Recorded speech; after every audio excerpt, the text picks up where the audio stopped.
Welcome to the Women Arise podcast, where you'll hear firsthand stories from around the world of women working together to overcome challenges they face. Welcome to the Women Arise podcast. I am Neely Hicks, your host, and I'm really excited to welcome today my good friend and globally known for animation, for social change, entrepreneur, social entrepreneur, and humanitarian, Firdaus Karas. Firdaus, welcome. Thank you, Neely. It's a pleasure to be here with you. I'm so glad. We're having this special podcast produced because we know that COVID-19, otherwise known as the coronavirus, is spreading quickly around the world. And so we want to get at the heart of communications and look at what role it plays in this. Firdaus, what do you think are some of the ways that bad communications has actually contributed to the spread? It has contributed to the spread. I'm glad you asked that question. Just to give your viewers some background, I have created mass communications, as you know, on a number of health-related issues: dementia, diabetes, Ebola, where we work together, guinea worm, HIV/AIDS, immunizations of children, malaria, even the plague, polio, and Zika. So with that background, I would say that communications can be both a force for good and a destructive force. In this case, I think it has become more and more of a destructive force in COVID-19. And I think that we are seeing a great deal of misinformation that's come out. The misinformation is being circulated because there is an absence of good information. When we have a problem such as the COVID-19 virus, it's important to have clear, consistent, widely distributed, and easily understood communications about the virus, how it is transmitted, what it is not, what to do to protect yourself, what to do if you get infected. And so far, I haven't seen any global campaign that puts out accurate information in multiple languages like we've done on malaria, on Ebola, on HIV/AIDS, and so many other diseases in the past. So the absence has allowed people, particularly individuals and groups sometimes, to come out with false information, and nobody has been immune from this. I mean, I've even seen people who are in great positions of power. I'll give you one example. Nobody knows at the moment whether or not to wear a mask. There have been contradictory information, and yesterday, Chinese time, the president of China went to the epicenter of the virus in China, and he was wearing a mask. WHO has said you don't need a mask. You shouldn't be wearing a mask. The CDC also said you shouldn't be wearing a mask unless you're sick. So it's very confusing as to whether we should wear a mask or not. And that is just one little example I can take of people in great positions of power who have not been clear and consistent on their messaging. True. And I have received some myths through Facebook Messenger and through WhatsApp from some of my colleagues and friends in Africa who have been distributed videos that just have outright lies about it's being spread. And also we see the stigma on Asian people of Asian descent rising. And that's kind of crazy. And I think that it really does get at the heart of us not getting ahead of communications right off the bat. We should always be ready. So you specialize in behavior change communications in particular. Can you describe to our listeners what is the difference between behavior change communications and journalistic reporting?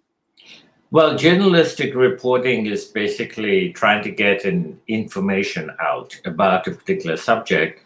It's giving you all sides of a problem, perhaps. It is trying to illuminate a subject, trying to give you information. Behavior change communications is very specialized. It is basically trying to get the viewer either directly or indirectly to change their behavior. So the person has to actually internalize the messaging that you're giving them. Now, you can do that directly by targeting the viewer, or you can do that indirectly by creating communications that acts as a catalyst so that a discussion comes about. So the person who actually changes the other person's behavior, the person whose behavior you might wish to change, is not directly from the video, but it's indirectly from a discussion that that person has, which has been sparked by the video that you're providing. So behavior change communications, I think in this particular case, is extremely important, but so is information. Information is a component of behavior change communications. And in this case, there's a great lack of information. We just don't know very much about the virus. We don't know how to protect ourselves. We don't know what the importance of the virus is. I have been beside myself, actually, because I have been trying to figure out why this is. Why is there such a gap in the knowledge being spread about COVID-19? And it has, I think, to do with the new age we are living in. Yes. Not many people have come to grasp the new age of instant two-way personal communications that we live in. And I think that this is one example of that new age that we're living in. We used to receive information passively through television or even before that through radio. But now you have instant, global, two-way communications where you can react to something that's happening like halfway around the world instantly in real time as it's happening. And I think that that's a huge game changer in the history of the planet.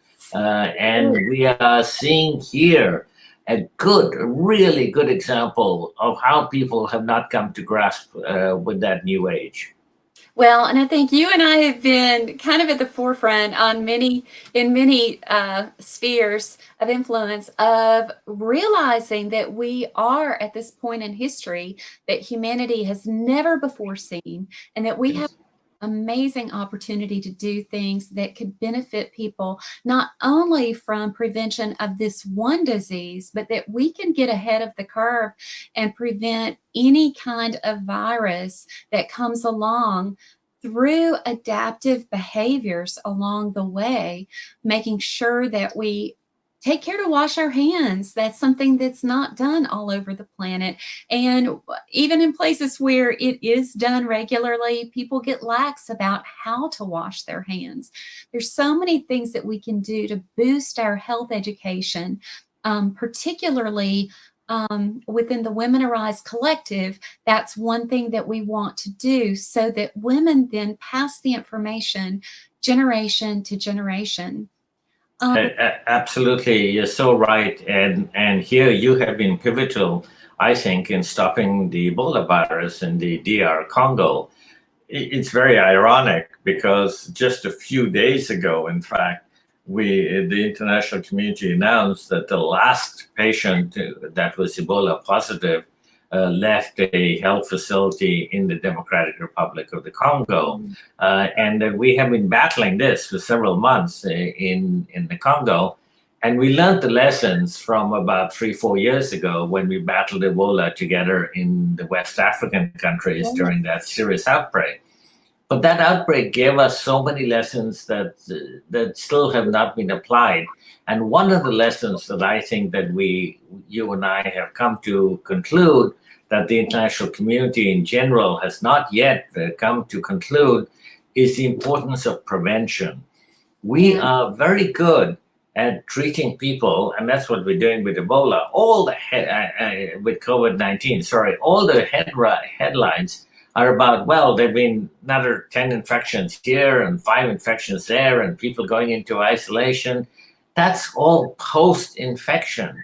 We're not paying enough attention to getting the information out to people that need it to prevent being infected in the first place. And that is how we're going to stop the spread of the virus. We are not going to stop the spread of the virus by putting millions and millions of people into isolation alone. We need to do that, but we need also to tell them this is how you stop the spread. It's a very simple messaging that we need to do in this case. As you point out, it's just a matter of washing your hands and not touching your face and not being in close contact with somebody who's sick. These are the same messages we give out in every flu season. I mean, it is not that difficult.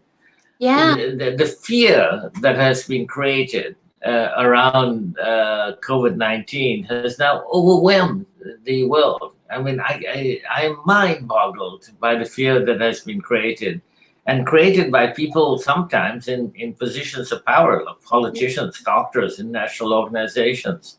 I don't know why they felt they needed to create this kind of fear, but there's now an overwhelming sense of fear about this virus. There is a bacteria, actually, not a virus, a bacteria-borne disease that is transmitted in exactly the same way as COVID-19. COVID-19 is transmitted when somebody who's infected sneezes or coughs or is in close proximity with somebody else. And that bacteria-borne virus is called tuberculosis. Sorry, bacteria-borne disease is called tuberculosis. Tuberculosis kills approximately 1.6 million people every year, even though we have a vaccine and even though we know how to treat tuberculosis with antibiotics. So 1.6 million people every year still die of it. And it is transmitted in exactly the same way. Yet we don't have this mass hysteria. We don't have people, cutting back on travel. We don't have major companies saying don't travel. We don't have companies saying work from your home. We don't have whole countries that are being isolated because of tuberculosis. It kills many more people in exactly the same way. So I don't understand the hysteria that has arisen over COVID-19, except that we don't have accurate, clear information in multiple languages going around the world on it. Yeah, it's new. And so people think, what is this new thing? We don't have a vaccination for it. So I'm going to be fearful it could kill me. And I think that that's where knowledge comes in and starts helping to cast out the fear and help people feel like they are in control if they follow the proper protocols. So could you give an example of what good communications could look like if we were to approach COVID-19 in the same way or similar way as what we did at the beginning of the Ebola crisis?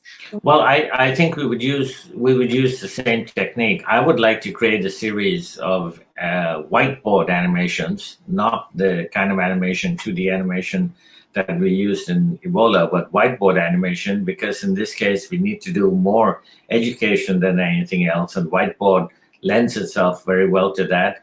And create it in multiple languages right away. Start with at least 20 languages and then get it out to maybe 50 or 60 languages. Clear, consistent information that gives accurate information to people.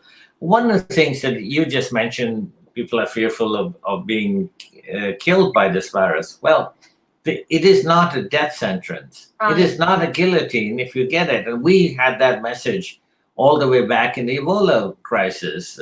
We said in the West African video and then adapted in the Congolese video, we said it is not a death sentence. And the rate of mortality in Ebola was multiple times higher than COVID-19. In the West African crisis about 4 years ago, about 29,000 people got infected and about 11,000 people died. Well, now we have COVID-19 where people don't know exactly, but they think the mortality rate is somewhere between 1 and 3.5%. So if you get it, even if you get it, you have a 99% chance of not dying. And most of the people dying are either elderly people or people with underlying health causes, other health reasons that they're dying. So, one of the things that we really need to get out is that this is not a guillotine, that your head's going to get chopped off the moment you get infected. Nothing is going to happen 99% of the time, you're just going to be sick as if you've got the flu, and not very much else is going to happen. So I think that the fear that has been created with all the communications that have happened so far, the fear has propelled the virus forward. Mhm. So I want to go back to what you said about the whiteboard animation, because typically what comes to mind for me when you say whiteboard is I think of somebody writing words on a whiteboard. And I think you mean something quite different. So can you explain? Yeah, well, what we would do is you do have a hand, but it would be drawing images instead of writing words, because we would want to create a multilingual program that can be understood by a very large numbers of people. And you can have the hand, or you can just have drawings appearing without the hand. Some people find the hand distracting. I've done a lot of whiteboard animation, and in this particular case, I think that is the cheapest, that is the fastest, and that is the most appropriate way to get out the messages. So I would like to do a series of 6 whiteboard animations to start with. But the key here is that we have to do it in at least 20 major languages, if not more, so that we get it out to the people that need this kind of clear, consistent, readily understood information. And, Yeah. and we need to do that as fast as possible. We need the danger isn't, that we have a few cases here and there in Western countries like Canada, the United States, where we have very few cases. The real fear is if it gets into the countries, like, for example, in Africa, where you and I have worked so much, into countries with health systems that won't be able to cope. I have seen exactly the same kind of doomsday scenarios that you and I saw in the Ebola crisis. I remember in the Ebola crisis, some professor coming out and saying 1 million Africans are going to die from the Ebola crisis. And it just caused absolute panic. I've now heard about a professor who's now saying up to 60% of the world's population could be infected by the COVID-19 virus. I mean, these kinds of things, these kinds of scenario building is just not helpful. It just creates fear in people. And then when you challenge people about it, they say, well, it could happen. Okay, yes, it could happen. I mean, a nuclear bomb could go off tomorrow. It could happen. Yeah. But what is the likelihood of that happening is rather small. So you can't just put out a scenario and say it could happen. Yes, I could, be hit by a bus next time I cross the street. It could happen. But hopefully it doesn't happen. And I'm not going around thinking that it might happen. Right. So I think that's the difference. When you put out a report that says 60% of the world's population could get COVID-19, you better be able to say why that is likely to happen, not just that it could happen. Mm-hmm.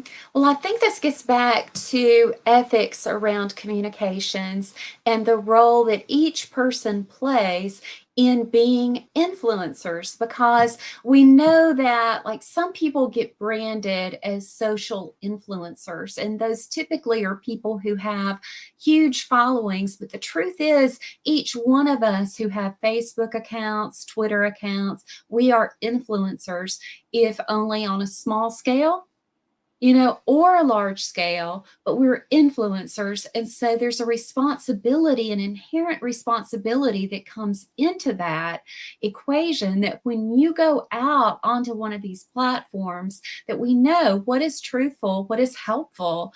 Those kinds of guidelines can help each one of us be the most helpful working towards a common goal of global health. Absolutely right, Neely. I think that that's exactly the point.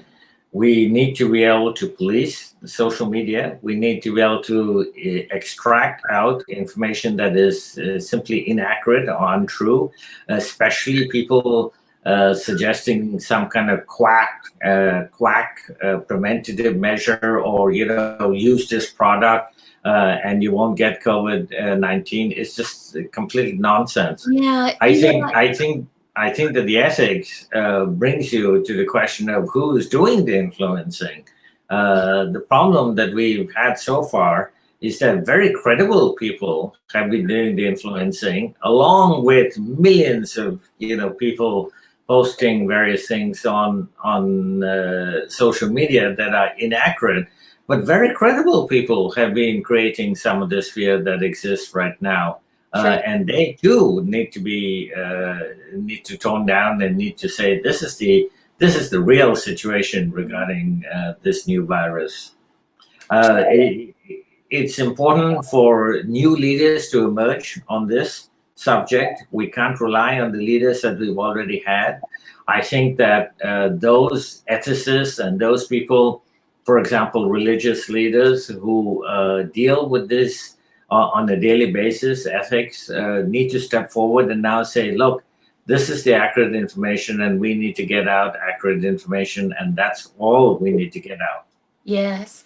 Well, that's a great segue into our next guest, Dave Robinson, where we're going to be talking about the role of communications for health among religious leaders everywhere.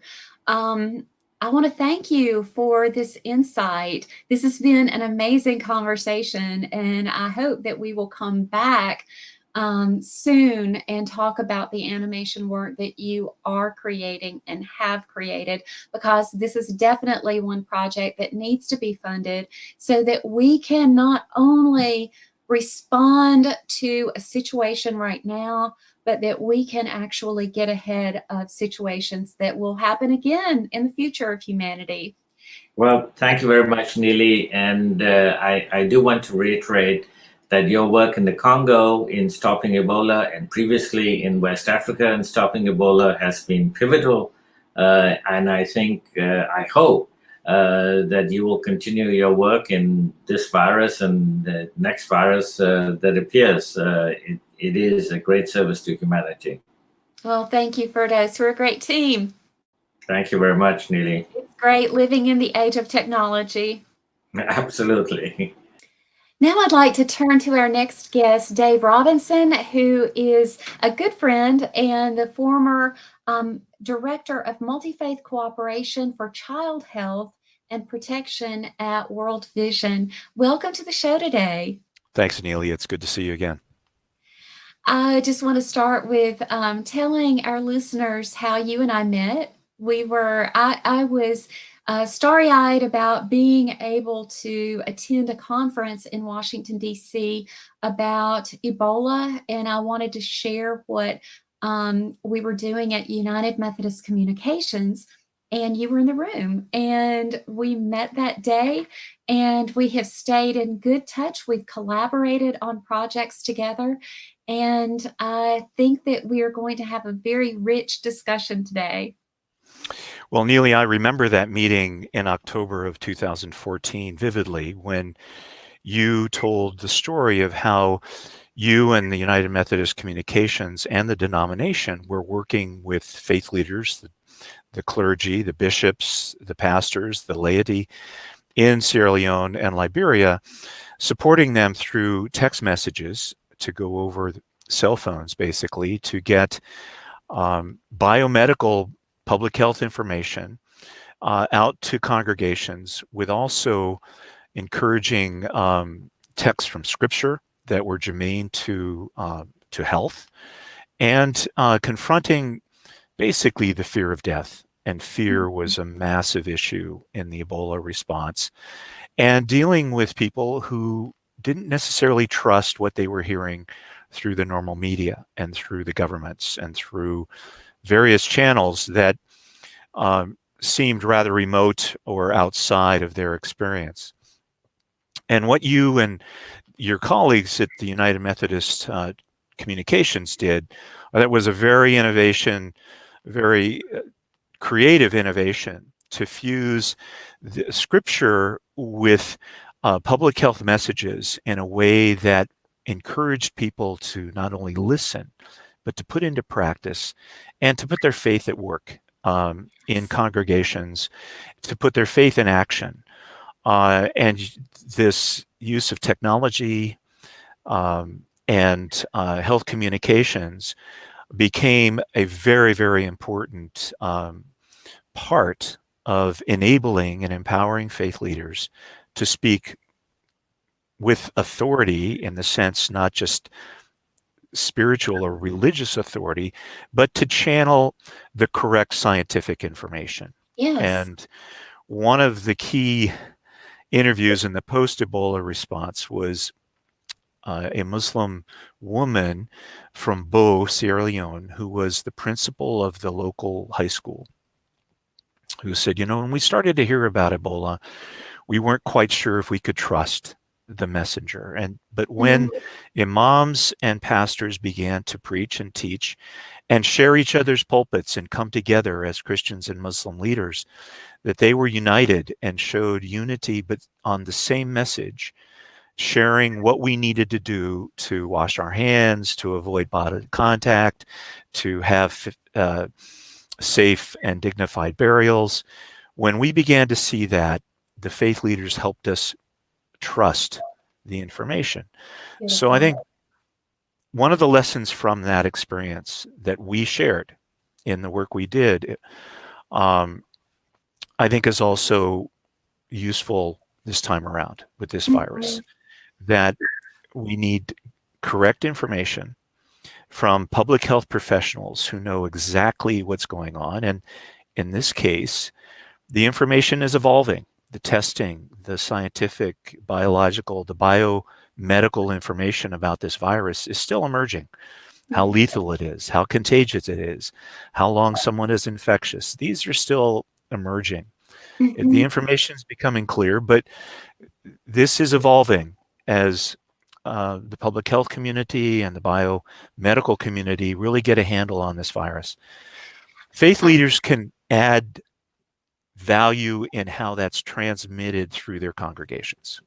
Exactly, they can. I think one of the things that I remember learning was that we sometimes ask people to do things for health care and disease prevention that might come up against some religious beliefs. And so we did not want people to think, oh, I've got to choose God. I've got to choose the local healthcare provider.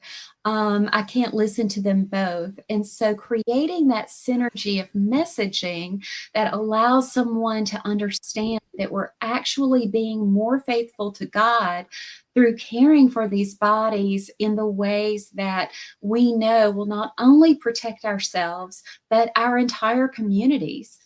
I think that it's interesting that you brought up Sierra Leone, because I look at that as an amazing case study of the Interfaith Task Force. I think it was called the Interreligious Task Force for Ebola Prevention in Sierra Leone, and Bishop John Yambasu was the head of the team. And I remember someone saying at the during the crisis that people started working together more seamlessly and quit picking on each other, perhaps theologically, because they had a common enemy. And so it actually produced some peace among the different religious groups. You worked very closely with that team and the bishop. What lessons did you learn from that kind of interfaith cooperation? Well, Neely, you're right. In Sierra Leone, and one of the platforms, the Interreligious Council of Sierra Leone, which included Muslims and Christians and from all different denominations and groups within those faiths, had come together before to work on peace plan for Sierra Leone during the Civil War, then in combating malaria, combating HIV and AIDS. And they had known each other, but they had not been working together closely just prior to the Ebola crisis. Bishop Yambasu was instrumental in reigniting and reorganizing the council. And one of the roles that faith leaders played in that outbreak, in which we could play now, is advocacy, of coming together, speaking with one voice, speaking for the entire nation, and in this case, the health security of all people.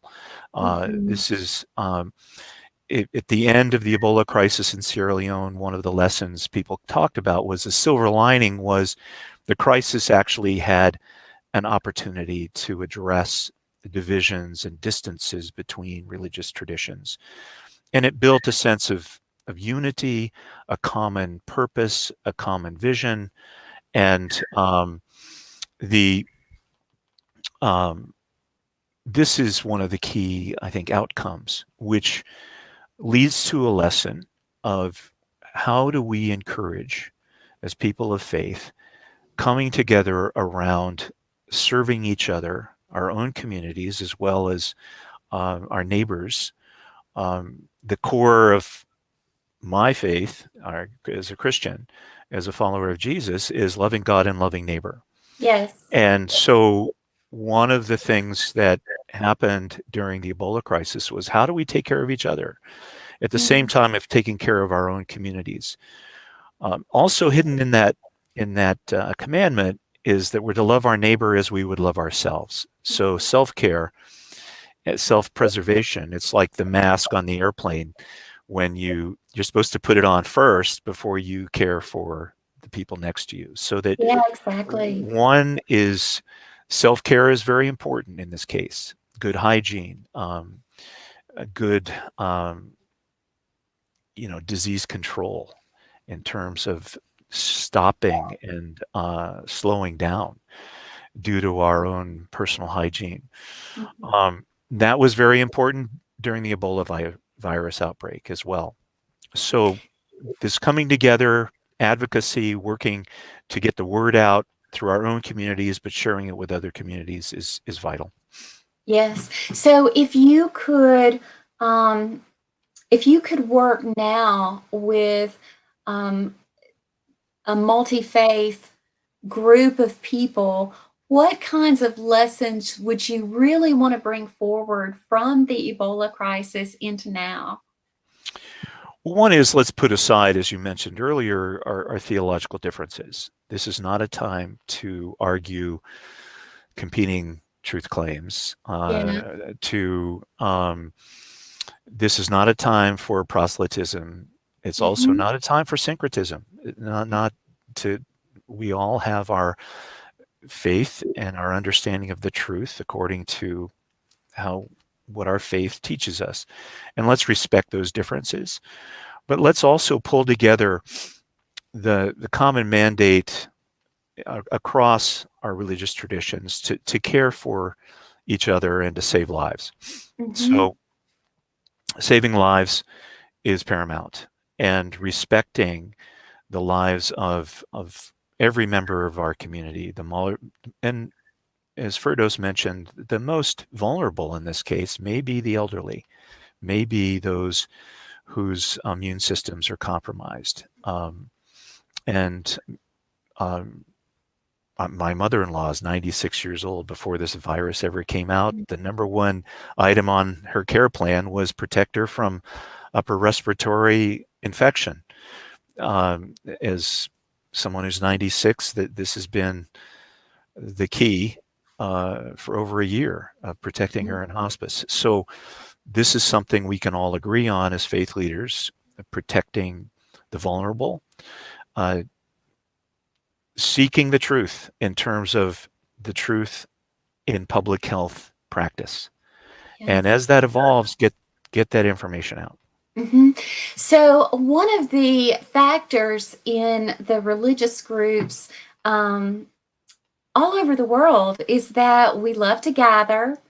We probably are I would think number one in like hosting get-togethers and hosting events and hosting conferences and just all of these group participatory programs. And when you look at a virus like this, you think these are hot spots.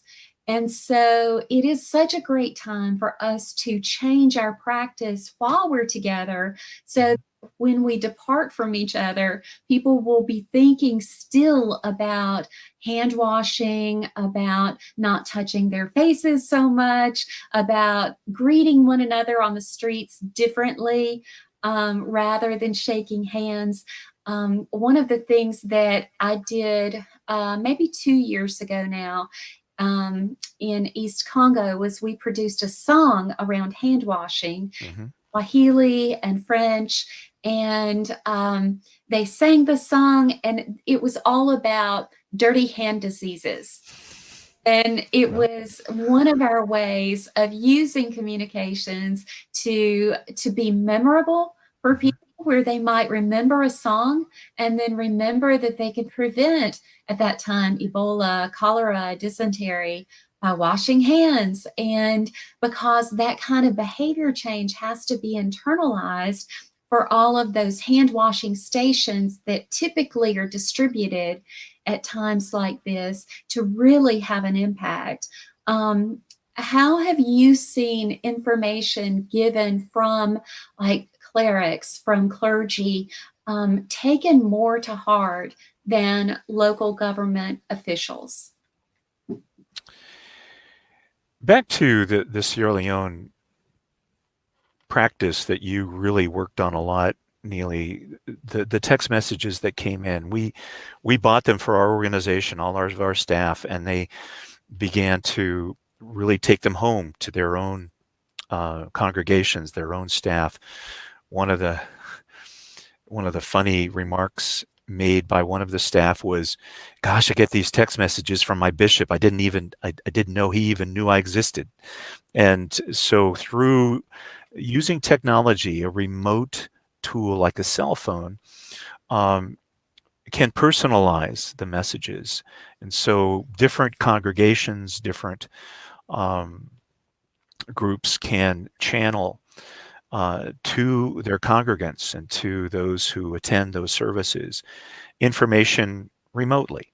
Mhm. And the avoiding bodily contact. I remember Bishop Biambuso, when I met him, he said, "Dave, I'm going to give you my heart, but I'm not going to shake your hand." And so there was this, Beautiful. putting your hand, "You've got my Yeah. heart, I'm not giving you my hand."